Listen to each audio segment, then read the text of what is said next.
Warframe debuts the first new frame of 2018, Kritika Online shows us the Danger Zone, Hearthstone introduces a new monster hunt mission, and Tencent might be bringing a dark and twisted fantasy MMO to the West.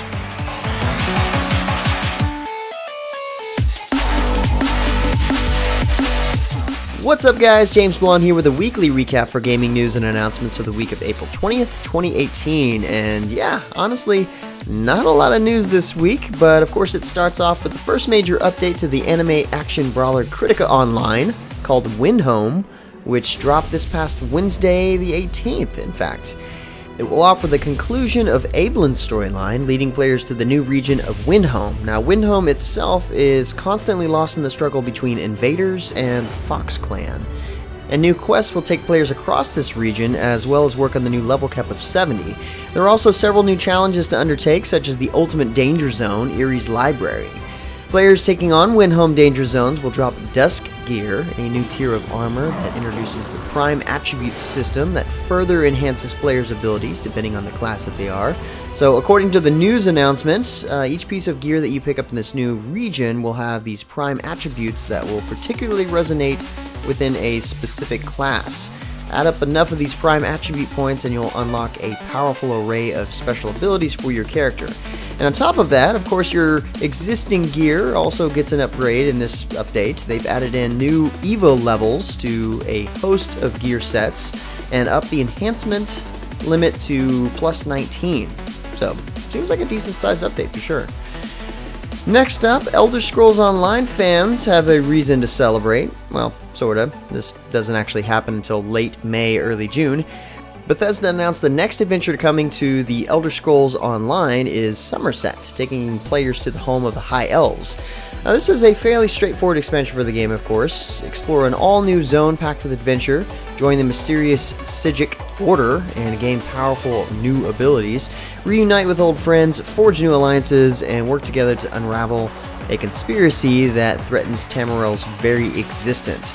Should you join the Order, the Psijic Order that is, you'll have access to an all-new skill line that includes active abilities, new passive abilities, and a powerful ultimate. Of course, there's plenty more to know about the Summerset expansion, though just as a reminder, it is a buy-to-play title, so of course, with this expansion, you can pre-purchase it to get all kinds of exclusive items that are really cool once the expansion releases this May 21st on PC and June 5th for the consoles. A little bit of a difference there. Also this past week, Digital Extremes is proud to debut the first Warframe of 2018, Korra, in conjunction with a new team-based survival game mode, Sanctuary Onslaught. These two awesome additions to the game are coming to the update Beasts of the Sanctuary, which actually arrived this past week for PC, and in May for consoles. Korra, however, is a versatile frame offering offensive and defensive power alongside a unique set of attacks.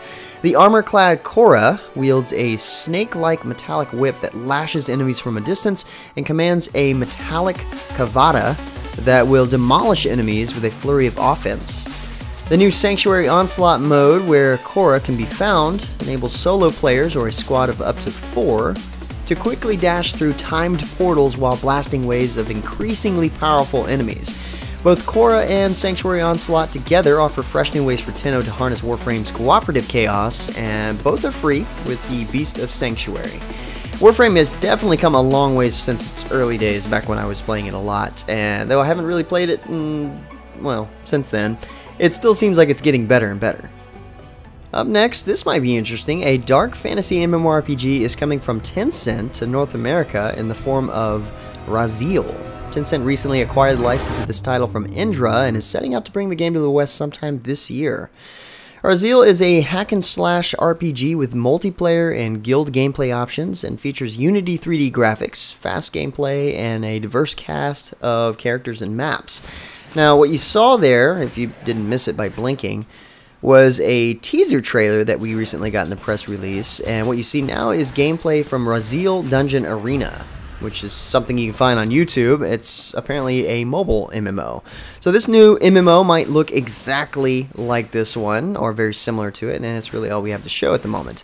The new game also offers a single-player experience with over 60 single-player dungeons filled with horrific monsters and bosses, with quests to complete and loot to grab. But for PvP fans, of course, you've got your 1v1, 2v2, and guild battles.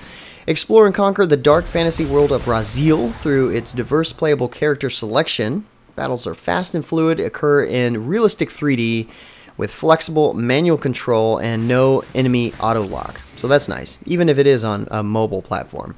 So, of course, this might actually end up being the same game that you see the gameplay footage of, just, you know, translated over to the US or North America by Tencent. Not really sure. I kind of hate it when there's not any details. So let's hope it's more than that. Hey, let's just hope. More info to come? Maybe. Well, it looks like the popular limited time 50 versus 50 mode for Fortnite Battle Royale is back with some improvements and is already live. Each time has a bus that approaches from the opposite directions of the map. The friendly bus will be blue, of course, and the enemy is red. Who would have thought? The final storm circle is visible on the mini-map from the start, and players are given 10 minutes to loot the map as the storm closes in on the circle. Then 5 minutes to fight, and another 5 minutes as the storm shrinks to the end. Supply drops will come in batches of 3 to 6, and will drop every 2 minutes. In addition, they only land in the final storm circle. A dotted line has been added to the map to indicate battle lines between the two teams, of course. While players can cross the line, this is definitely going to make it more likely to run into enemies. Other tweaks have been made, including increases to resource gathering, item spawns, ammo, and more. And in order to celebrate this, of course, players can earn double XP from Thursday, April 19th until Sunday, April 22nd. But you probably already knew that because based on the popularity of this game, you're probably playing it at this moment. Next up, in Hearthstone news, the most recent Hearthside chat features lead mission designer Dave Kosick and the missions team as they talk about Monster Hunt, which is a free single-player mission, which happens to be repeatable. This new mission is available next week in Hearthstone's latest expansion, the Witchwood. In Monster Hunt, players pick one of 4 veteran monster hunters, each with their own unique hero power and treasures to collect.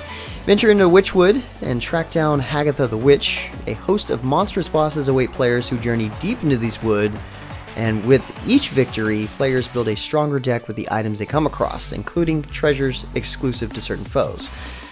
It seems like there's a little bit of hype going around this one, so I don't know, might have to hop back in. And finally, in our high-res roundup for the week, Smite patch 5.7 introduces a soft reset to the game's ranked mode so that the placement system can be reworked. Currently, like in Overwatch, the ranked placement system was placing players in a rank much lower than their actual MMR warranted. The gap is being reduced, of course, and players will qualify higher than they would have in previous splits.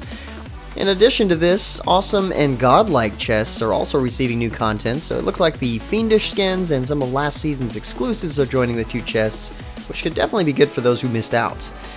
On the other side of things, Paladins OB70 introduces a new battle pass system, which will cost players 500 gems, but will reward them with amazing skins and other non-gameplay affecting perks, which is kind of cool. The patch also sees the addition of some skins from Paladins Strike, and of course the list of balance changes for both games are rather extensive, but you can definitely check those out on the site post at MMOs.com. Anyway guys, that's about it for all the major news and announcements this week. Like always, thanks for your support. For more information on the news topics, check the links in the description below. Feel free to discuss the news and more news in the comments below, and don't forget to like, subscribe, and share this video. But until next time guys, that's going to be it for me. I'm James Blonde. See you out there, gamers.